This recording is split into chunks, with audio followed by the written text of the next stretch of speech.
This is Smarter Cars, a podcast about autonomous vehicles. This is the finish line. The Stanford racing team has made its way into the history books.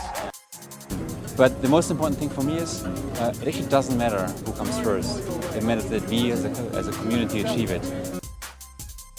Early in a technology, a thousand flowers should bloom. Welcome back to Season 2 of Smarter Cars. This is your host, Michelle Kairouz.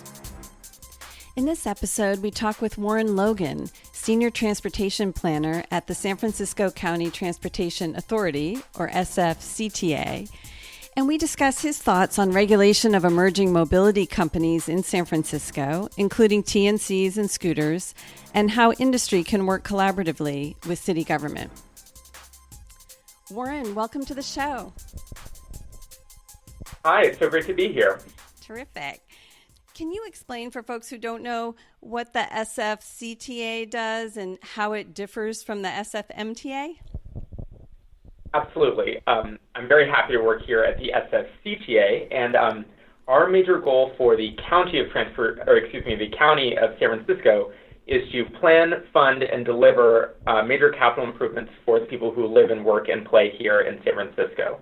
We have a couple of different roles. The first is that we program sales tax dollars and a couple of other state funds for capital improvements in the city. I sit in the planning group. We are primarily focused on long-range planning. So what does transportation look like in San Francisco for the next 50 years? And then delivering major capital improvements like subway lines and transit hubs, et cetera, in San Francisco. Unlike the SFMTA, we don't run services like Muni. We are also not BART. And just as a point of comparison, we have about 45 staff members to SFMTA's, I think, 6,000 staff. So we're a much smaller agency, but we're mighty. Okay. and you have some funds, so that's good. Yeah. So in July of this year, the SFCTA published a report titled Emerging Mobility Evaluation Report. Can you tell us a little bit about the genesis of this report and the work that you did going into it, what your goals were, and what kind of emerging mobility you were looking at? Absolutely. This report started really almost 2 years ago now. Our Board of Supervisors, which also serves as the Transportation Authority Commissioners, had noticed, as well as a lot of other people around here, that a lot of new, I call them toys, were out on the streets and on the sidewalks. And they said, hey, I don't really know, what these services are up to, like car sharing or bike sharing or what we call TNCs, which are really ride-hailing services, or even micro shuttles. And they said, we want to understand how any one of these services are helping the city meet its transportation goals, both short-term and long-term, and how we can work together to ideally, reduce the number of single-occupancy vehicle trips and, plan for a safer and more vibrant future for San Francisco. And so I set out to do exactly that, which I won't say was easy. The first step, in fact, was reaching out to the different companies and understanding what their missions were. San Francisco is this wonderful place where we have a lot of innovators, but sometimes they are hard to contact and say, hey, meet with me. So that was maybe the first step. The second one was to develop these guiding principles, which are our framework around how we approach the larger emerging mobility sector. And then finally, as you see here, evaluating how all of these different services are meeting those guiding principles. What are some of the guiding principles that San Francisco came up with in terms of the lens that you're looking at emerging mobility through? Yeah, so there's 10 guiding principles. We developed each of these based on existing transportation policies, existing San Francisco plans, and strategies. And what was interesting was that we and our team reached out to advocacy groups, other city agencies, regional partners, community stakeholders, and in fact the emerging mobility sector themselves, and said, what are we trying to get at with this group? What do we need to do to work together? And one of the things I'm really proud of is that we had originally had 9 guiding principles for what the city and county of San Francisco wanted from the emerging mobility sector. We want them to commit to being safer and to create a more safe environment. We want them to help support our transit first principle and to reduce, greenhouse gas emissions and also bridge equity gaps. What was interesting, though, is that when we reached out to the companies, they said, well, we should work together. We should understand each other, not just you to us. And so they helped us actually create the collaboration principle. And I think that was the first step towards building a really wonderful relationship, both with the city, our stakeholders, and in fact, the companies themselves. Well, I will put a link in the show notes to the report. Encourage everyone to read it. It's quite lengthy, quite detailed, and it does go through each of these 10 guiding principles and the work you did in looking at the emerging mobility services and how they intersect with these principles. But since we only have a short time today, maybe we could talk about some of the key takeaways from the report, the conclusions, and some of the policy recommendations. One of the evaluation results that you came to was the idea that pilots and permits lead to better performance. And I think we all know that there have been a number of pilots and permit programs around emerging mobility. Can you tell us a little bit about what you found in your work, and then perhaps some of the recommendations that flowed from that? So one of the things we found, I worked really closely with the SFMTA's permitting staff, and we found that the companies and the service types, I'll call them, that we performed pilot programs with and then ultimately provided permits to those services really helped guide the individual actors towards our shared goals for transportation. And I'll use a couple of examples here. A while ago, the city provided a pilot permit for a company called Scoot. They offer shared electric mopeds throughout the city. You might have seen them, they're red. And what we worked very closely with them and helped craft a parking policy and identified what kind of data and metrics we were looking for so that we knew what success would look like as we co-created this final permit system for them. And that's just one example of how, the companies can work together with us towards this shared vision of reducing single occupancy vehicle trips while also increasing customer choice in the mobility sector. Another option that I'd like to highlight too, though, is bike sharing or even Chariot most recently, where we were able to work with, what was then Bay Area Bike Share and then later on for Go Bike and Motivate to develop, a framework around bike sharing in a dock standpoint, and then also with Chariot, which operates a micro-transit service in San Francisco. And with both of these, we said, how do we make sure that we are getting people to transit and helping people reduce congestion in our densest areas? And both of those partners were really great at helping us do exactly that. In terms of the recommendations for this area, though, one of the things we found was that as new, interesting, innovative services come online, we have to recreate the wheel sometimes and say, oh, I guess we need to create a pilot for this, and then ultimately we need to create a permitting system. So the first recommendation is, in fact, partner, which calls both the city and the companies to do just that. Partner together, work collaboratively together, and develop a framework for future pilots so that, let's say, for example, a service or a technology that comes out, in the next 6 to 12 months that we don't know about yet, we have a better roadmap for how we can, work with those companies, develop a runway for piloting with them, understanding what kinds of questions we want to answer, and then finally creating a permit structure for them so that they can fit really well in this ecosystem together.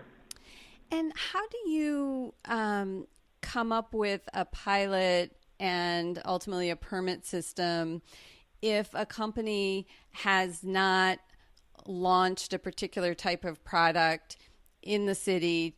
In other words, so that the company has some operational experience to tell you, here are some of the issues, or here's how we can mitigate some of the problems. How do you know? I think with Chariot, they were operating before you have the pilot program with them, and so perhaps you had some operational experience with them to understand what the challenges were going to be. But it seems like a little bit tricky for both sides to really know like what the rules should be until you actually try something. So how do you manage that? I think that's right in a lot of ways, but especially the last thing you said. How do we know together, though, is the really critical element. One of the challenges that San Francisco, and by extension, I think most major cities and even medium and small-sized cities at this point are facing is this what's called like disruptive culture, which is like, how can companies launch on our streets or sidewalks even these services and then not share that information with government? I think that's really a touch point that my office and the SFMTA are really working towards is creating these more trustful relationships with emerging mobility partners so that we can in fact create an environment where they feel safe to test in our city while also providing good data to the SFCTA and the SFMTA and our board so that we understand together what success looks like. I've heard a lot of people share, hey, exactly as you've said, how do we know what's going to work until we test it? I hear that for sure. On the other hand, our challenge as your government officials is that we want to make sure that no one is hurt in the process of that testing period, and that people are sharing in this vision of success together and not just one group of people. And so I think that's one of the places that we just need to work together on. But to answer your question more directly, one of the things that we also learned from this process is that our agency, and more broadly cities in general, need to do, I think, a better job of reaching out to the companies on a more regular basis before they've launched services and say, hey, what are you thinking about? How can we work together so that we get a better idea of what their future work might look like as a heads up instead of perhaps responding to things as they come each day? Yeah, I think I saw that one of your recommendations involved something about a public-private emerging mobility task force. Is that the kind of forum you have in mind where these issues could be vetted? You're exactly right. And in fact, several different agencies in the city and county of San Francisco are working together right now to understand from the government side, how do we set up a front door and I don't know if it's a committee or a workforce or a working group that's tasked with reaching out to the companies ahead of time, keeping tabs on them, and developing these better business relationships with them. So that's, in fact, in the process right now. Yeah, it's, we'll talk about this more a little bit later when we get to scooters. But I do think one of the challenges for companies is, looking at pilots and permits and, saying to themselves, well, if I look at what's out there today, it's very limited. And if I want to come up with my new mobility solution, is the city going to make me wait 6 months or a year, or, only let me put a few devices out there, things like that. So I think part of the concern on the part of the industry is, innovation has to happen on a certain time frame. Companies, will die if they don't, make certain progress. So there's always kind of that push on the industry side, if they're going to have a viable company, a viable product, of trying to learn and iterate and move forward. And so I think one of the challenges from the industry side is, what sense can they get from the government that they're not just going to be shut down? I think that's a great point, Michelle. And I think one of the things that both myself and my colleague Danielle Harris and I learned during this work is that there's a lot of trust that needs to be built between both our agencies, the city, and both existing companies and even future companies, that we are not just in the business of regulating other industries, or even, as I've been told, unfortunately, regulating businesses out of existence. That's not our goal. But at the same time, one of the challenges that I think we face especially is making sure that people don't get hurt. It's our job to ensure that safety is paramount on our streets, and that has to come first. And so while I totally respect companies who want to innovate, and I think that's fantastic, I respectfully encourage those companies to do so while maintaining a safe an equitable environment in our city. Right. Okay. Let's move on to a second point in your report, which was really the city's conclusion that it doesn't have adequate data from emerging mobility providers in order to assess whether these services are really meeting the city's guiding principles. And I know this has been a big issue in the city's relationship with TNCs, which it doesn't regulate. What has the city's approach been to data thus far, and what are your thoughts about the future and recommendations in the report for how that approach might change? Yeah, so our agency, the SFCTA, manages this fantastic model called SF-CHAMP. And what it does is it actually is able to model out travel behavior in our county of San Francisco. And it's a really great tool for us to understand both travel behavior and how different policies or capital improvements might be affected by, these winds of change, if you will. So I think that on one hand, we're very good stewards of data and understanding how to crunch those numbers to understand, our best guess at the future for, let's say, 50 years from now. On the other hand, and this is sort of the two-prong approach, is that I think these emerging mobility companies are collecting a vast amount of new and fantastic data about their users and about other travel behaviors that we don't have. And so our call has been repeatedly to partner with these companies so that they can share data with us that we, can use to better understand travel behavior. You hit the nail right on the head, though, that some of these companies we don't, in fact, regulate. And I'll say, Uber and Lyft is regulated by the California Public Utilities Commission. And one of the challenges there is that the state receives all of the travel behavior data from Uber and Lyft, but then that data is not shared back to the cities that might, in fact, be impacted by some of these services. And so one of the challenges there, then, of course, is that we might, like it says in the report, not have adequate amounts of data for us to make really sound decisions about the capital improvements that we want to invest in or the policies that we want to pursue. I use a really good example here is BART recently, not that recently, but about a decade ago, expanded to San Francisco Airport. And I think that's a tremendous boon for BART. I've taken BART to the airport plenty of times. But the challenge there, though, is that now SFO is seeing an undercut in their ridership to BART to the BART station there because, TNCs are tracking upwards tremendously month over month. And so the question then becomes, well, was that a poor investment if we would have known sooner, right? And so one of the things that we're doing to address this issue is to collect even better data. We've partnered with the regional planning group, which is called MTC, the Metropolitan Transportation Commission, to actually go out and ask people if they're willing to share the data from their phone and download an app to tell us what their travel behavior is, so that way we don't just collect, your 9 to 5 commute trip, but also all of the little trips that you might share with us about walking and bicycling and scootering and TNCs, and telling us then, why is it that you've chosen this mode over that mode? Ideally, at the end of this process, we'll be able to make really fantastic decisions based on that data. And that's my hope for the future, really. Yeah, it's an interesting point about the airport.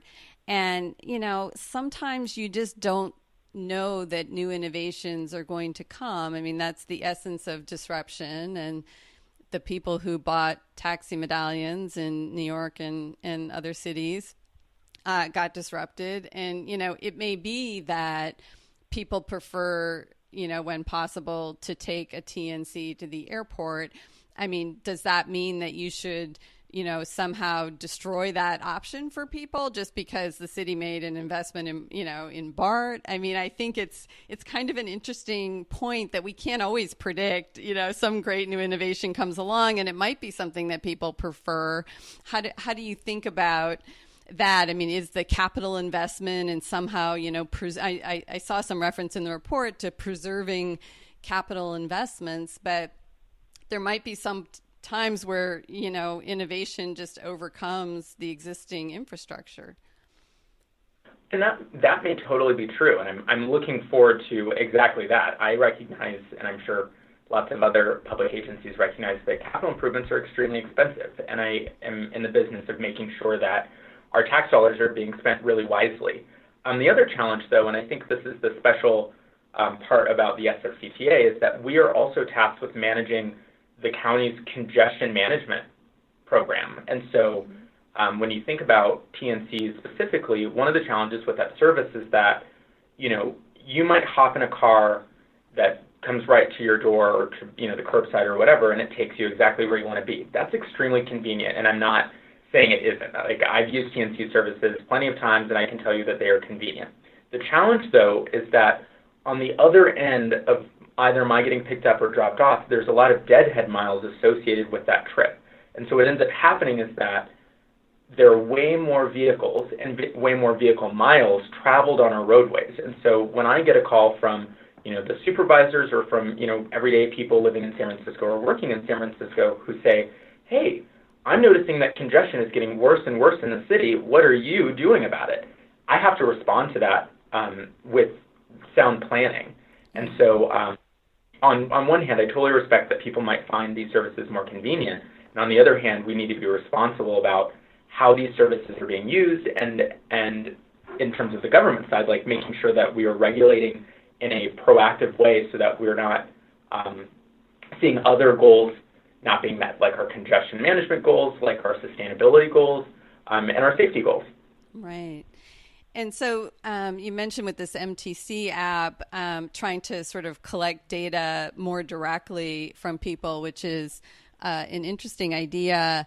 I noticed another recommendation in your report was about perhaps piloting a third-party data collaborative where a party other than the city would collect some of the data that perhaps from either from consumers or from emerging mobility companies themselves, and kind of hold that in a third party as opposed to it coming directly to the government. Can you talk a little bit about that and what some of the issues are there? I'm happy to. One of the challenges that the company shared with us, is that several companies said, hey, we are happy to share data with you, but we're concerned that, because of sunshine rules or what have you, some of the user privacy issues come up.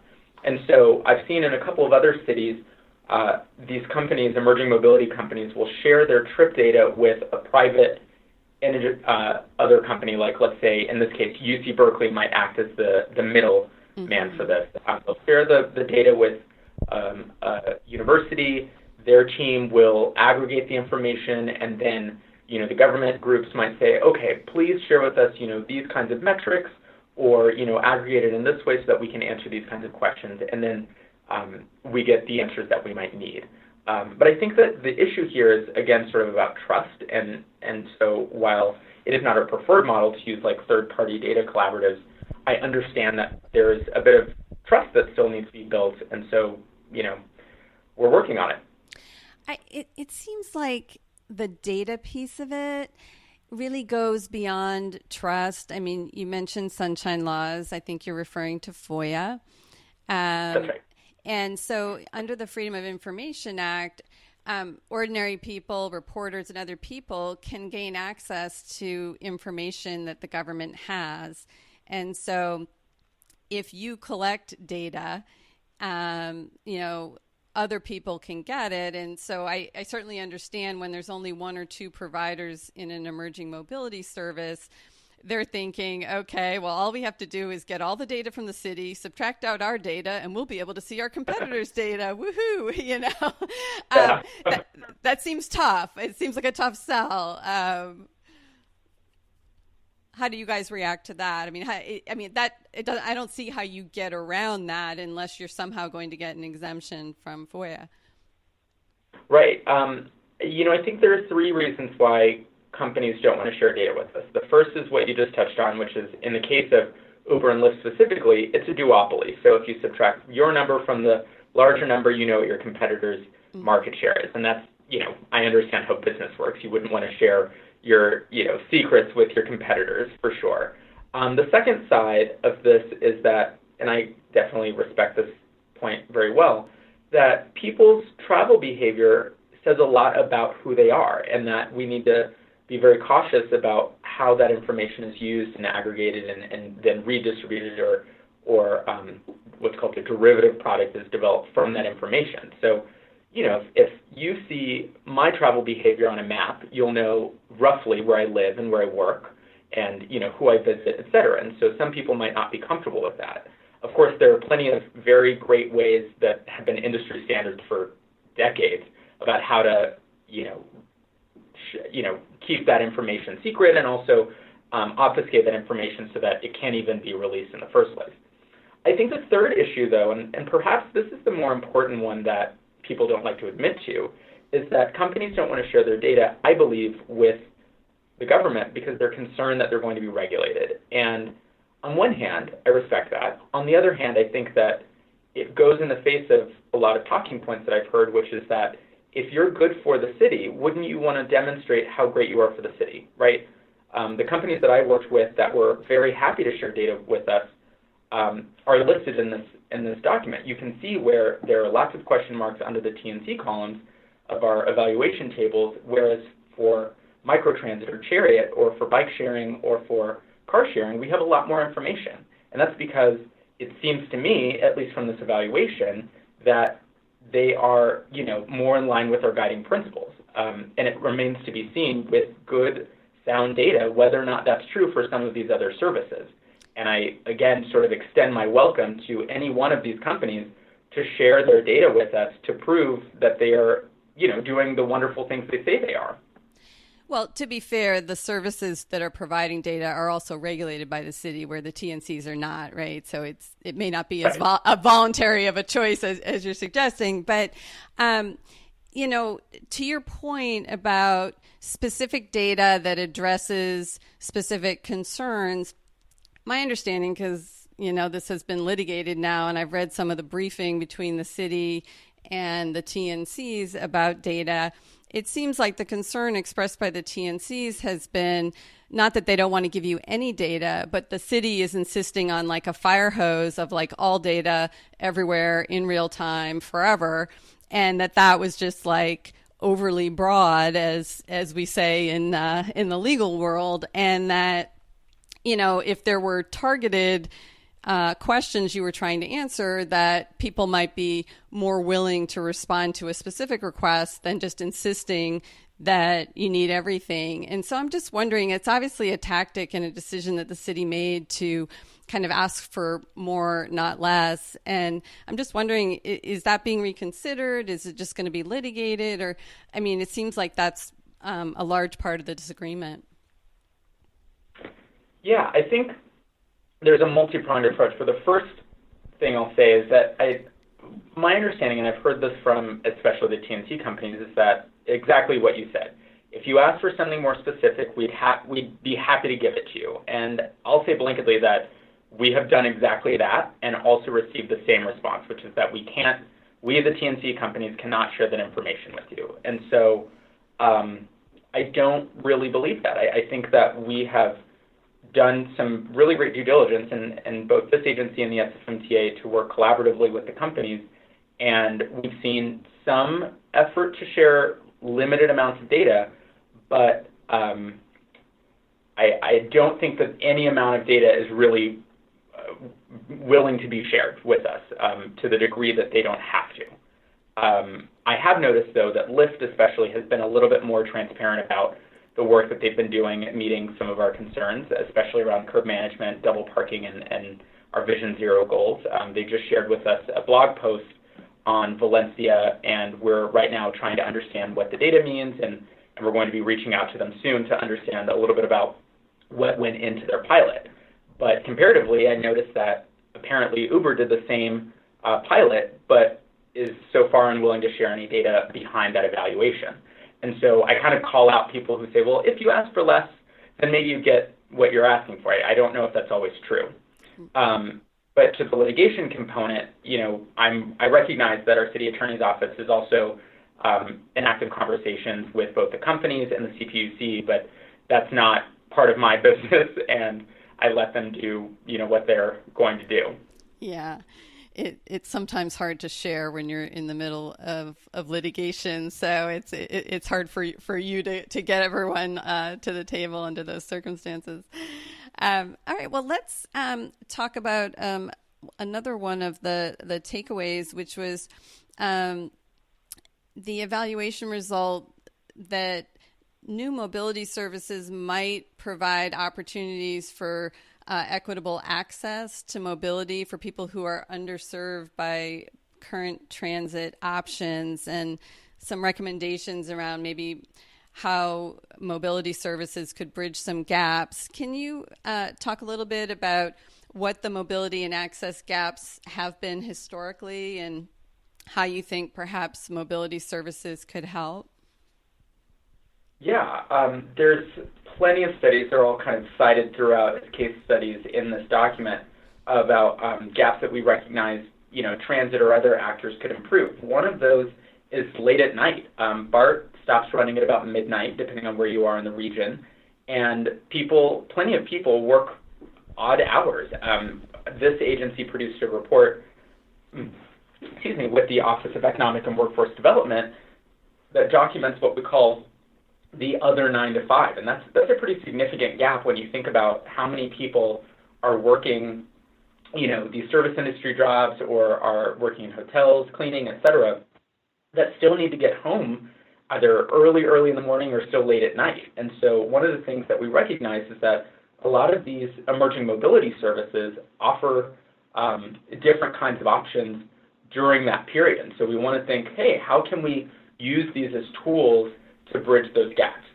Similarly, I recognize that there are areas in San Francisco that are less well served by transit, either because of a temporal issue or because of, service headways, which is, the time it takes for the next bus to come, et cetera.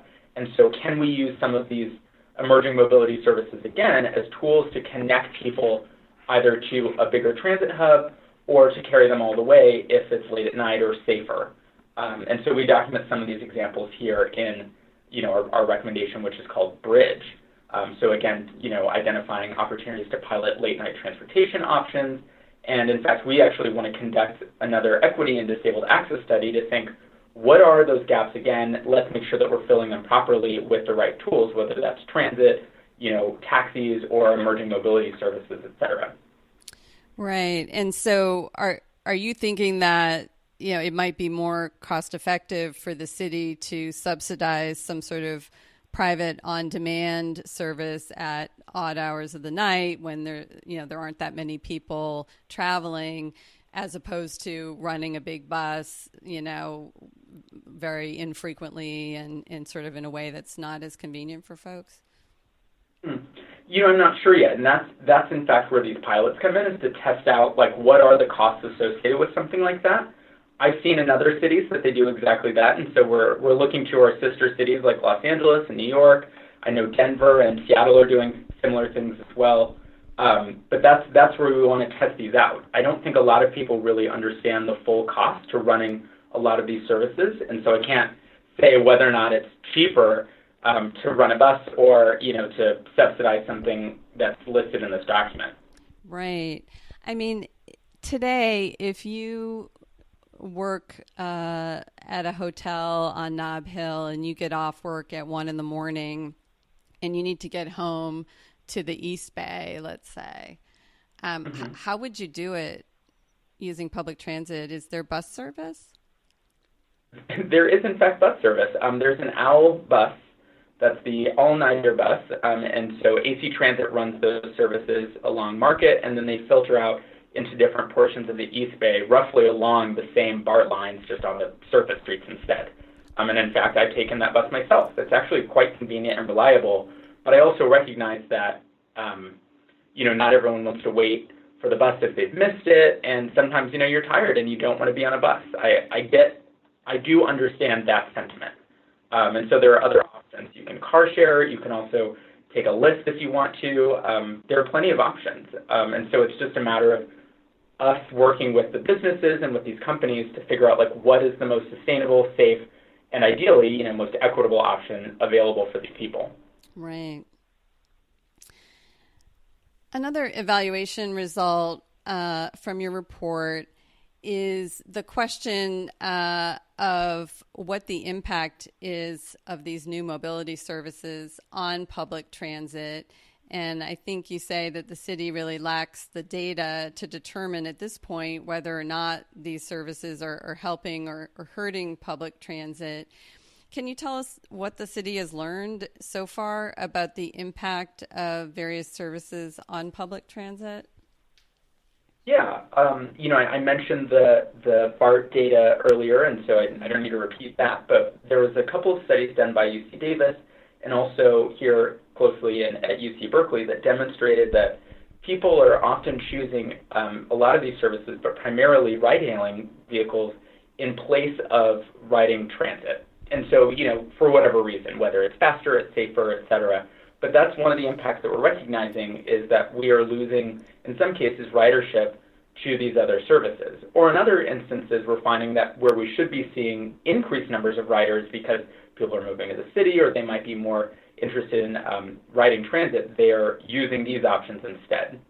And so what I would love to do is have each of the companies, in fact, ask their users, for even just take one trip out of the week for each one of their users to ask them, if my service wasn't available, what would I have done? If this bike share wasn't here, would I have walked? Would I have taken my own bike? Would I have hopped on a bus, et cetera? If I hadn't have taken this lift right now, how would I have made this trip? Because I think that's the answer to that question is paramount to understanding travel behavior is the what would you do if question. But I think that's really critical. Yeah, I think those are definitely would be really interesting data points to have. I think in looking at the studies that have been done so far, I don't see a lot of data that is specific to time of day and location. I know there's kind of a general view that people are substituting TNCs for transit or perhaps making trips they wouldn't have otherwise made. But I feel like it hasn't quite been parsed enough, and this goes to your point about sort of not having enough data. But I don't feel like, and if you look at the UC Davis study, the main reasons people use TNCs are to go to restaurants, bars, parties, and family events, which doesn't sound to me like the commute hour. And so it feels like people are using TNCs perhaps more within the city for, a shorter hop ride, maybe occasionally to get to work when they're running late or it's raining or the bus didn't come. But it doesn't feel like people are sitting around in the East Bay and saying, hey, I think I'll take an Uber all the way across the Bay Bridge today instead, through all that traffic instead of riding BART. And I don't know, do you have any data that suggests that kind of commuter rail? I mean, I think that the UC Davis study said that commuter rail was benefited by TNCs, but that transit within the city was affected negatively. But is there any sense that people are really doing that? Yeah, so I actually have two different ways to answer that question. The first is that I'll point you to our TNCs Today study. It's available on our website, and it actually demonstrates a really great sort of curve about the demand for TNCs, well, not even the demand, the actual ridership of TNCs during several months in 2016. And so you can see from the data that we're presenting that the primary demand for TNCs is actually at the peak hours, so between about 8 and 10 a.m., and then again between about 4:30 and 7 p.m. at night. And so while I totally understand that people are using, according to this UC Davis study, for these sort of trips to go visit friends or bars or restaurants, a lot more people are using them during the commute hours, and more importantly, they're using them during the commute hours in the most congested parts of the city where we have the most transit service, which is sort of our northeast quadrant of San Francisco, districts 3 and 10. That's all available on our website, and it's very clearly outlined that that's the case. The second piece, though, is that to double with that information, we again have partnered with MTC to understand, okay, not only do we know when these trips are happening, but let's ask why. Why is it then that we're seeing greater amounts of TNC trips at those, peak commute hours? Is it because you don't want to take transit? Is it because, you feel uncomfortable, et cetera? So we really want to get to the heart of the behavioral model behind that, so that hopefully we can create policies or even provide initiatives or service improvements to our own offerings to help, bridge those gaps and ideally help people make more sustainable choices. And what about this whole idea of first mile, last mile? How do you think the city could encourage or test or pilot encouraging emerging mobility services to support transit by getting people from their home to a station and then from a station to their office? Yeah, that's a good question, and that's something that we're actively working on right now. I think that it looks a little bit like pilots. I'm going to keep saying pilots because I love the idea of working with the companies, working with other agencies, and us building together. The way it might look is a couple of options. The first of which is, encouraging through the permitting power that, we redistribute bicycles or now standing scooters or whatever other vehicles in these areas that need those connections, right? And then ideally encouraging them to create incentives for people to connect to transit. I know that in some other places, TNCs actually offer discounts for riders who are willing to ride to, transit hubs, and then they also provide shuttle systems, et cetera. So I think that's one option.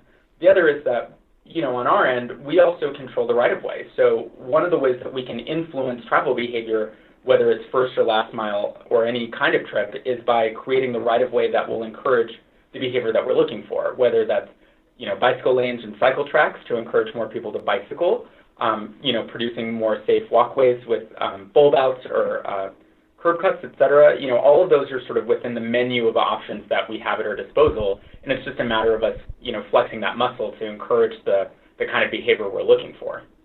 Right. Well, that leads us to our final bucket of kind of regulation and enforcement and pricing as other tools that you discuss in your report. Maybe you could talk a little bit about some ways the city is thinking about regulating or charging fees to affect behavior. I think one idea has been around curb access. How would that work, and what are some of your thoughts around that?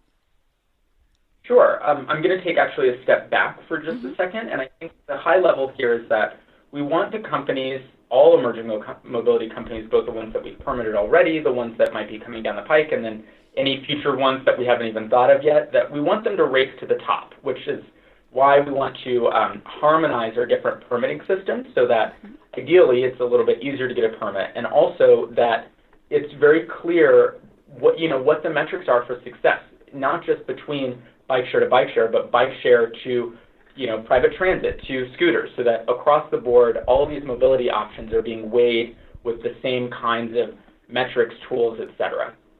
So that's step one. The second, though, is that within that regulatory authority, we're trying to shift the companies to, encouraging behavior we're looking for, whether that's within the app providing dashboards to the SFMTA so that they can enforce their own services, or giving us the ability to go in and say, hey, it looks like, this bus is, or, this shuttle is on the wrong street, and so can you please not drive on that street, et cetera. The other sort of like subtle nuance about regulation that I just want to highlight is this challenge between what authority, the parking enforcement officers have versus the authority that the police have, because I think this is something that a lot of people may not fully understand, and I just want to use a moment to highlight it, which is that if a vehicle is parked in the bike lane, if it is parked there and stationary, our parking enforcement officers can issue them a citation. But the moment they move, it is totally outside of their jurisdiction and now becomes a police issue. And so this is one of the challenges that I think people don't fully understand that we're wrestling with, is how do we distribute our resources as well as possible and as efficiently as possible, also recognizing that just by these subtle nuances, these challenges might fall into completely different groups of people's jurisdictions or authorities. And that's one of the issues that we're just working on with the companies and with other agencies here in San Francisco. Well, that's definitely challenging. How else are you thinking about sort of enforcing or monitoring some of these services? You mentioned, parking and police. Are there other tools that you're asking companies to try to implement to ease the enforcement burden on the city? Yeah, we've been working with I know that the SFMTA has been working closely with, the TNC companies, and they're now trying to work with the what's called courier network services, or the on-demand delivery services like Postmates or Grubhub, to develop a more broad scheme around prioritizing our curbs. One of the major recommendations here in this paper was about managing our curbs better. I think in most cities we're struggling now to recognize that most of our curb space is allocated towards driving your car, parking it there for some amount of time, paying a small fee, and then leaving. And lately, and I think that's what's so amazing about this study, is that we recognize that there's a much greater demand now for curb space, and we need to recognize how do we then allocate that curb space towards more dynamic actors in a safe way, and also then price the curb in a way that sends the kinds of signals we're looking for. And so that's in fact a study that's happening right now, is a broader curb management strategy. And so the Transportation Authority is all too happy to support the SFMTA in that effort. I'm also aware that as of maybe yesterday or the day before, our chair, Aaron Peskin, has been working with our state legislators to develop a TNC tax. And he, in fact, has negotiated with the companies themselves to, use it as a revenue source to help create safer roads, improve our transit service, and other offerings. And so that's another opportunity that we're looking for. So I think over the last several tens of minutes that we've talked about, we've covered a lot of bases in terms of all the different tools that we have at our disposal. We can design the roadway, we can create policies and strategies, we can manage our curbs, and then we can also look to our state for new tax measures and different authority. And it's just been this amazing and dynamic environment to work in. Yeah. Well, let's turn then to the question of scooters and street design, which you've touched on a bit already. The most recent new mobility service in the city are these stand-up electric scooters. I understand they're sort of not covered in your report because they were introduced after your evaluation period. But can you tell us all how it went down with scooters in San Francisco in terms of how they were introduced, and then how that led to the pilot program that is now going to be in place? Sure. I can speak a little bit to it. That is primarily managed at the SFMTA, so I'll share with you what I know, which is, several months ago, the scooters launched on our streets, and to my surprise, I said, oh, look at that.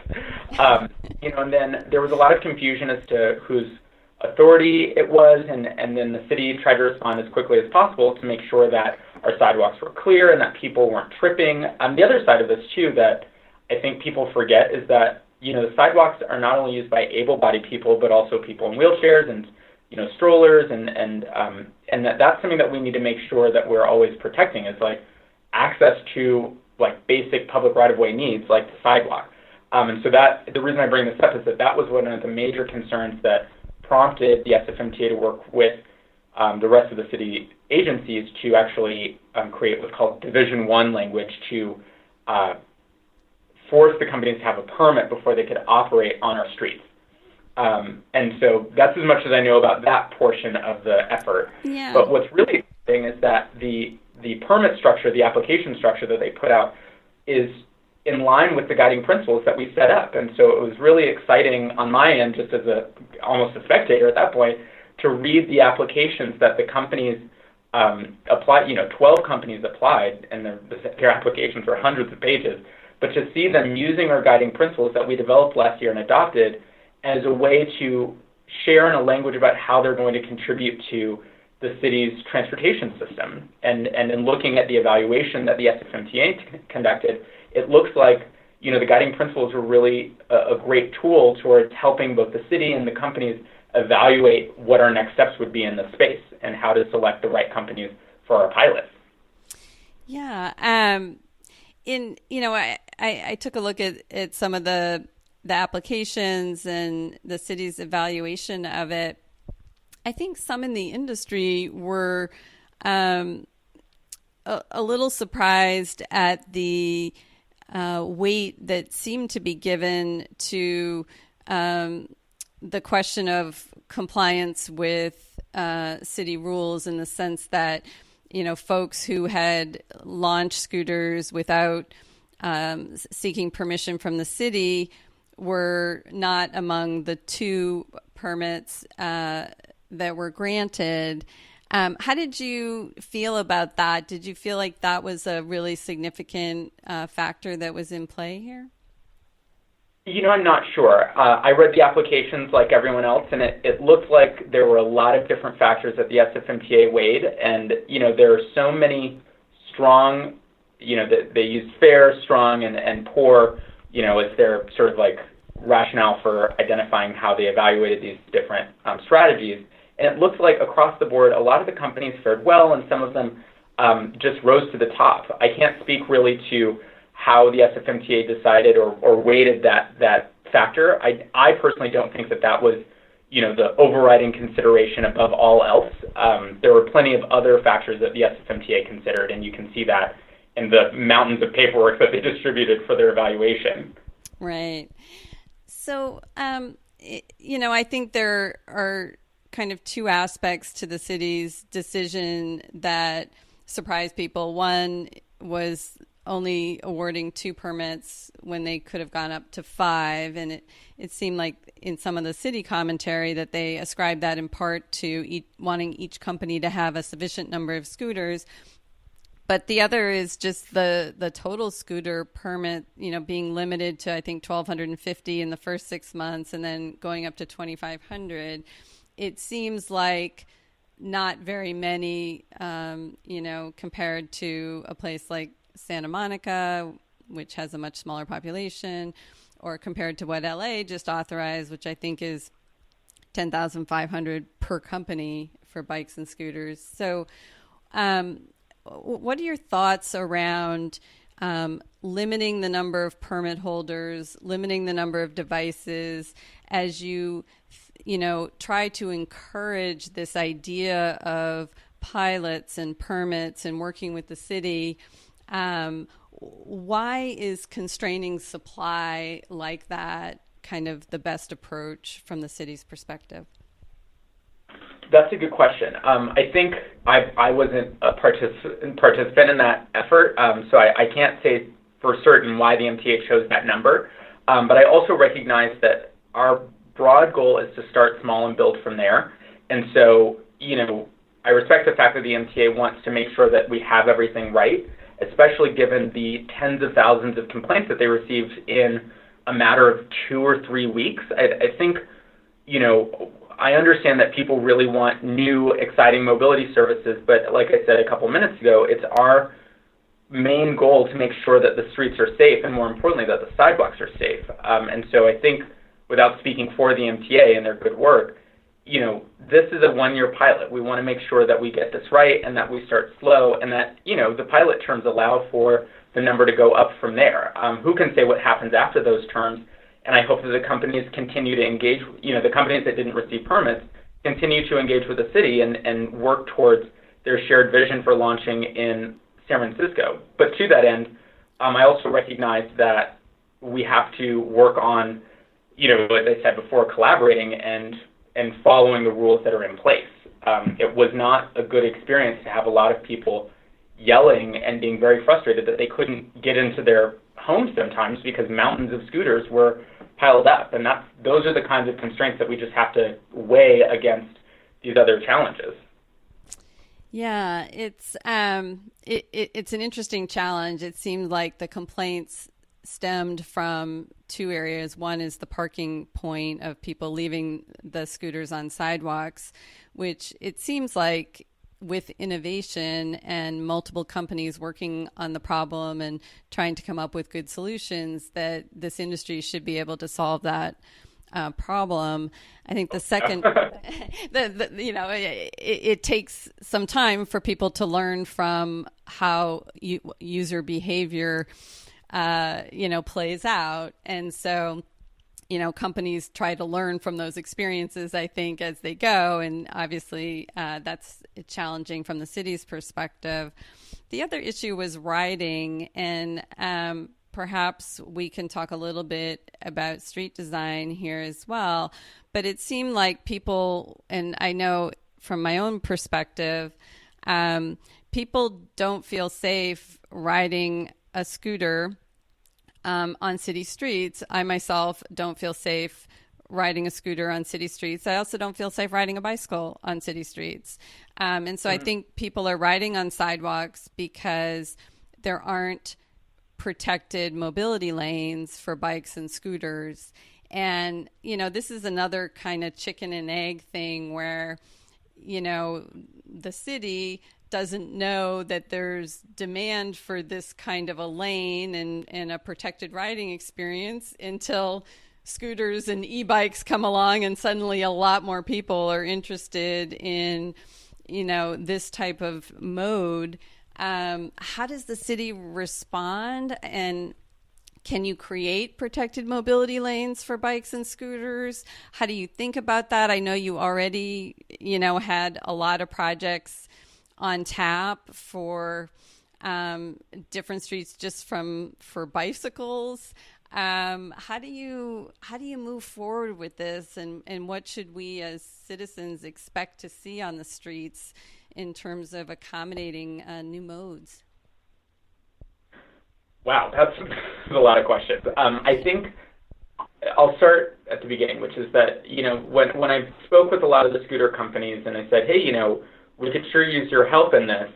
Please share data about where your users are riding so that we understand where these lanes need to go. They said, not sure if we can give that to you. And so that's one of the challenges, right, is that I've circled back again, that it is to the company's benefit in many of these cases to provide us even the most basic information that they're right now not willing to share. Like, if I were a scooter company, the first thing I do is say, hey, in the time period that we were operating in San Francisco, these are the 5 major corridors that we saw the biggest level of traffic using our scooters, and these 2 don't have bike facilities. We want to commit, our time and energy, and even some money perhaps, to helping provide, safe bicycle infrastructure and, as you said, shared mobility infrastructure on these streets. One of the things, and this is actually in our recommendation package, is that we recognize as a city that we may need to redesign some of our streets. Our bike lanes are only but so wide, and they're designed for bikes, but maybe we need to make them wider or designed a little bit differently for scooters and e-bikes. And, I've seen in other companies, they have mopeds and bike lanes, which is fantastic. So that's part of it, right? The other side of it, though, is that I encourage the companies to actively engage about street design. Right now, it's funny, just in the 2 years that I've been working with them, I've seen their strategy change pretty significantly from, sending lawyers to have conversations about, what their rights are versus sending city planners on their behalf to say, I think there should be a buffer bike lane here. And I think that latter strategy is a really great way to proactively pursue what, their ultimate goals are here in San Francisco and quite frankly, throughout the country in a lot of other major cities. So that's I think, what I'll say on that. Yeah, San Francisco politics are always a little bit crazy and hard to figure out. I have to say I've been super taken aback by people who have held themselves out to be bicycling advocates or transit advocates and telling everyone they should get out of their cars, but who then came out really strongly against scooters. And I thought, gosh, shouldn't you be recruiting the scooter people, the bike people and the scooter people? If you all get together, it seems like, work with the city and come up with some protected lanes, that everybody should be rowing in the same direction to get people out of their cars, and that this kind of should be something that the city should support and the bicycle people should support and industry should support. And so it seems like everyone has the same goal, and yet everyone's still butting heads on this. I don't know if you have any thoughts on on how the industry can kind of move forward, as you said, with these ideas for street design. Like, what's the best forum for that? Yeah, right. You hit the nail right on the head. I noticed when I first reached out to the companies that we are, what I've said is sort of like 80% aligned. It sounds like, we should reduce single occupancy vehicle trips. We should get people moving again. We should reduce congestion. We should increase safety. But it's that how component and like when that is that last 20% that I think people get hung up on. And I've noticed, though, that in just the time that I've been working on this, that it feels like there's a little bit of a shift, that we are starting to work together more closely on these issues. When I started this effort, we didn't really have many connections with most of the companies. Some of them had just started, whereas now I can say very strongly that we have a really collegial relationship with most all of the emerging mobility companies, and we can at least share in our frustrations and try and work towards these common goals.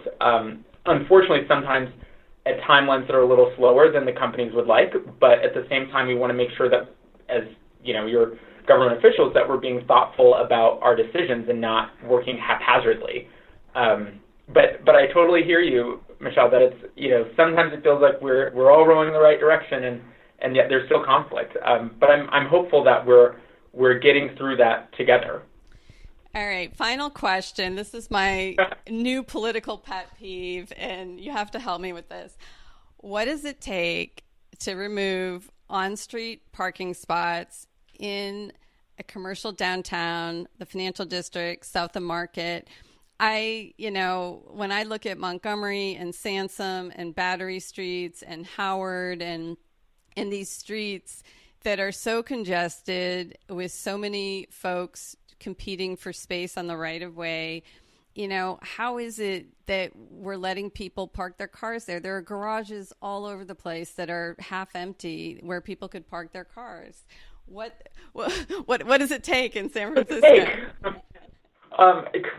That's a great question, and it's funny because I just met with some folks from Postmates and from DoorDash a couple days ago, and they were saying the exact same thing, but that they're having some really great luck by engaging with the merchants and saying, hey, I see that you've got these parking spaces out here. What are you using them for? And they say, all of our customers are coming from those 3 parking spaces. Our 100 customers in this restaurant are from those 3 parking spaces. And it's like, no, they're not. But when you show them really interesting data points, like actually, so like Lyft does this really well. They provide their Lyfty Awards every year to demonstrate, where the most rides were for restaurants and parks and a couple of other like museums around the city. And so they've been able to engage with, the business owners about like what's actually happening on the curb and saying, or rather dispelling some of the I don't know if it's rumors, but misinformation about how people are actually traveling. And very fortunately, before this job and the one I had before, I helped manage a parking pricing program in the city of Berkeley, and conducted a lot of business outreach and found that a lot of owners believe that all of their customers are driving to their businesses. And it turns out, once you ask the people who are parked in front of them, a lot of the cars are actually other owners of other businesses on that street and people who are working there. And so one of the things that we did was we tried to encourage the employees of those areas to take transit and other modes of transportation to free up some of those spaces. That being said, the other options, this is now fast forward 10 years, right? There's so many more options and much better data around the use of the curb and a much more dynamic curb at that I think we're in such an amazing place to really show, residents, business owners, and communities how awesome and dynamic their curb could be that can move people and not just be necessarily a place for vehicle storage for 1 or 2 people at a time. But to answer your question, I don't have the silver bullet to, changing parking spaces into commercial loading or what have you, but I'm hopeful that we're moving in the right direction towards, a more dynamic, people and customer-focused approach.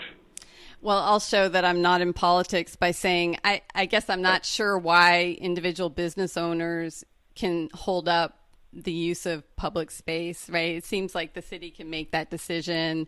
And, I feel like at some level, you just have to move forward and try things. Here's one of your pilot programs. Take away some parking spaces. Yeah. I'm gonna send all of the calls I get to you, and then you can take those. Exactly. But you're right. I'm interested to see what happens with our pilots for sure. It's gonna be fun, I think. Great. Well, thanks so much for taking the time today to talk through all these issues with us. It was really informative. Yeah, and thanks for having me. This has been fun. All right. Take care. Bye-bye. Yeah. Thanks again to Warren for joining us. You can find the show notes for this episode and all of our episodes on the Smarter Cars publication at medium.com. Thanks again for listening. We'll see you next time.